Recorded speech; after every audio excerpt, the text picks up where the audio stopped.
Battery চালিত autorickshaw চালু করার জন্য একটি কুচক্রী মহল এখনো চেষ্টা চালিয়ে যাচ্ছে।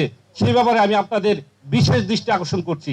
10 দিন গুম হয়েছিলাম, এই কারণে আমরা আসলে পুলিশকে দেখলে অনেক ভয় পাইতাম, এখন আর ভয় পাচ্ছি না।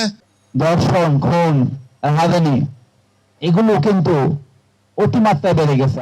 ঢাকার মধ্যে একমাত্র নিকুঞ্জ সে এলাকা যেখানে আমরা ব্যাটারি চালিত অটোরিকশা বন্ধ করতে পেরেছি। গত 30 এপ্রিল আমরা এখানে বন্ধ করেছি আর কি। তো এই ব্যাপারে আমাদের সাজ্জাদ সাহেব আমাদের খিলক্ষেত থানায় আসার পর সার্বিকভাবে আমাদের 100% সহযোগিতা করেছে।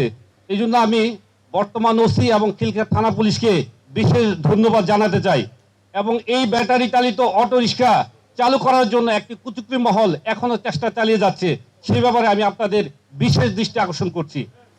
আরেকটা কথা বলতে চাই, আমাদের এসি পেট্রোল সাহেব যেটা বলেছে আর কি, যে আপনারা প্রয়োজনে গোপনে নিজের নাম পরিচয় গোপন রেখে আপনারা উনি যেটা বলেছে যে আমাদের ওসি বা ওসি তদন্তের মোবাইলে মেসেজ করার জন্য আর কি। কিন্তু অত্যন্ত দুঃখ এবং পরিতাপের সাথে আমি বলতে চাই, যেহেতু আমি গণমাধ্যমের সাথে জড়িত, আমি একজন সাংবাদিক, আমি নিজে আপনাদের খিলক্ষেত থানার যেই অফিসিয়াল যেই 2টা নাম্বার আছে ওসি এবং ওসি তদন্ত, আমি অনেক ডকুমেন্টস দিয়েছি, অনেক অনেক কথা ওখানে লিখেছি, তাই না? আমি দেখেছি তারা সিন পর্যন্ত করে নাই। আজকে আমি রিকোয়েস্ট করব, আজকের পর থেকে যেহেতু এখানে এডিসি সাহেব আছে, যে এই 2টা নাম্বারে কেউ যদি পরিচয় গোপন রেখে কোনো ডকুমেন্ট, ছবি বা ভিডিও দিতে চায়, আজকের পর থেকে আপনারা এটা অবশ্যই আপনারা দেখবেন এবং প্রয়োজনীয় ব্যবস্থা নেবেন। আর সাথে শুধু আমি একটা দাবি জানাতে, যেটা আমাদের সূচনা বা আমার বন্ধু জাকির হোসেন লিটন বলেছে, যে আমাদের খিলক্ষেত যে ওভারব্রিজ আছে, ওভারব্রিজটা অনেক ছোট। এখানে আমরা ব্যক্তিগতভাবে 2-1 উঠানোর চেষ্টা করছি, কিন্তু পরক্ষণে বসে যায়। আমার ব্যক্তিগতভাবে একটা রিকোয়েস্ট, খিলক্ষেত ওভারব্রিজে আজকের পর থেকে যাতে কোনো ফকির বা কোনো দোকান যাতে না বসে আর কি, এটা আমার আপনাদের কাছে রিকোয়েস্ট। আমাদের ফুট ওভারব্রিজ একটা বিকেলের সময় আমরা কোনোভাবেই এই ব্রিজ ব্যবহার করতে এত কষ্ট হয়, কারণ ফুটপাতের লোকজন, ওই ভ্যান গাড়িওয়ালা, ওই বাস স্ট্যান্ডের লোকজন মেন রাস্তার উপর দোকান নিয়ে বসে। পুলিশের সামনে কিভাবে হয়? আমরা যখন এটা প্রতিরোধ করতে যাই তখন হয়ে যাবে যে চাঁদার জন্য প্রতিবাদ।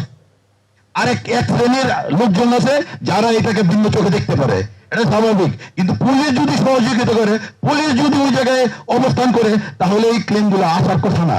দ্বিতীয়ত কি বলতে চাই, কিছুক্ষণ আগে সূচনা বলে গেছে, সম্মিলিত প্রচেষ্টায় যে কোনো কঠিন সিদ্ধান্ত বাস্তবায়ন করা যায়, তার প্রমাণ হলো এই নিকুঞ্জ এলাকায় অটো বন্ধ। একমাত্র স্মার্ট সিটি বসুন্ধরা, আধুনিকতায় এক ধাপ এগিয়ে। এইরকম ছোট ছোট ছেলে 15-20 জন, তারা ওই যে কি বলে ডেন্ডি পলিথিনে ভরে খাচ্ছে আমার সামনে। ওরা খেয়ে রাস্তার মধ্যে চারিদিকে ঘুরপাক খাচ্ছে। একজনকে ধরলাম, বিশ্বাস করবেন না, বাকি 30 জনের মতো ছেলে পেলে কোথেকে হাজির হয়ে গেল মারার জন্য। এখনকার পুলিশ আর আগের পুলিশ এক না।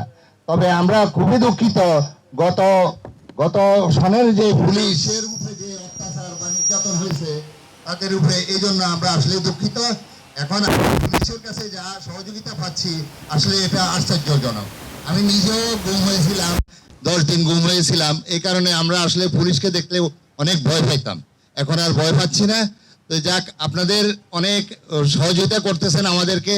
তবে আমি আজকে প্রধান অতিথির কাছে আমরা অনেক সময় অনেক কথা বলি, কিন্তু আমরা আসলে অনেক দাবি আদায় হয় না। একটা দাবির আশ্বাস দিয়ে আপনি এখান থেকে যাবেন, সেটা হলো ওভারব্রিজের উপরে যাতে আর কেউ না বসে, যানজট সৃষ্টি না হয়, ওভারব্রিজটা যাতে ফ্রি থাকে। ওভারব্রিজ থেকে শুরু করে রেলগেট পর্যন্ত। আমরা যদিও জানি যে সারা বাংলাদেশের হকারের ব্যাপারে এটা একটা সরকারি সিদ্ধান্ত, কি হবে না হবে ইচ্ছা করলেই আপনারা সব উড়াই দিতে পারবেন না, কিন্তু আমাদের এলাকা হিসাবে আমাদের অনেক কষ্ট হচ্ছে। এই যে আপনার ওভারব্রিজ থেকে শুরু করে রেলগেট পর্যন্ত এই জায়গাটুকু আপনারা একটু আমাদেরকে পরিষ্কার করে দিবেন, যাতে আমরা এবার স্বাচ্ছন্দ্যে চলাফেরা করতে পারি। খুন, হাজানি এগুলো কিন্তু অতিমাত্রায় বেড়ে গেছে। আমরা খুব আশা করেছিলাম যে ফ্যাসিস্ট আওয়ামী লীগ এর পতনের পরে, 5ই আগস্টের পরে আমাদের উন্নতিটা খুব ইনস্ট্যান্টলি এবং ত্বরিতগতিত হবে, কিন্তু সেটা সেভাবে প্রত্যাশিতভাবে হয় নাই। আমরা কিন্তু খুব একটা ভালো অবস্থায় নেই। এই জন্য কিন্তু শুধু পুলিশ বাহিনী নয়, আমরা আমাদের দেশের জনগণ আমরা সকলেই কিন্তু দায়ী। আমাদের প্রত্যেকেরই কিন্তু দায়িত্ব আছে, বিশেষ করে এলাকার সমিতি, রাজনৈতিক দল, এনজিও এবং বিভিন্ন প্রতিষ্ঠান সকলেরই কিন্তু দায়িত্ব আছে এলাকায় মানুষকে মোটিভেট করা, মানুষকে উদ্বেলিত করা, যাতে করে সমাজে শান্তি শৃঙ্খলা ফিরে আসে।